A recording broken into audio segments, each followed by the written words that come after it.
अस्सलाम वालेकुम गाइस, कैसे हैं आप सब। उम्मीद है आप सब ठीक होंगे। मैं हूं अली हैदर और आप देख रहे हैं RAH वॉइस यूट्यूब चैनल। और आज हम बात करने वाले हैं इश्क पर जोर नहीं ड्रामा सीरियल के सीज़न 2 के बारे में। और दोस्तों, अगर आप देखना चाहते हैं इश्क पर जोर नहीं ड्रामा सीरियल का सीज़न 2 तो अभी हमारे चैनल को सब्सक्राइब करें और वीडियो को लाइक ज़रूर करें। तो गाइस, आज हम बात करने वाले हैं कि इश्क पर जोर नहीं ड्रामा सीरियल का सीज़न 2 आएगा या नहीं आएगा।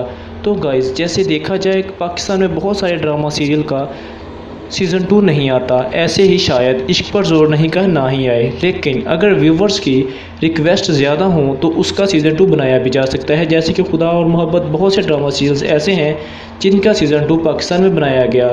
तो दोस्तों, अभी इस बारे में कुछ भी कंफर्म नहीं है कि इश्क पर जोर नहीं का सीज़न 2 आ रहा है या नहीं आ रहा, लेकिन उम्मीद की जा सकती है कि इसका दूसरा सीज़न आएगा और ज़रूर आएगा, क्योंकि इसकी रेटिंग और इसके व्यूज़ और लाइक्स बहुत अच्छे थे।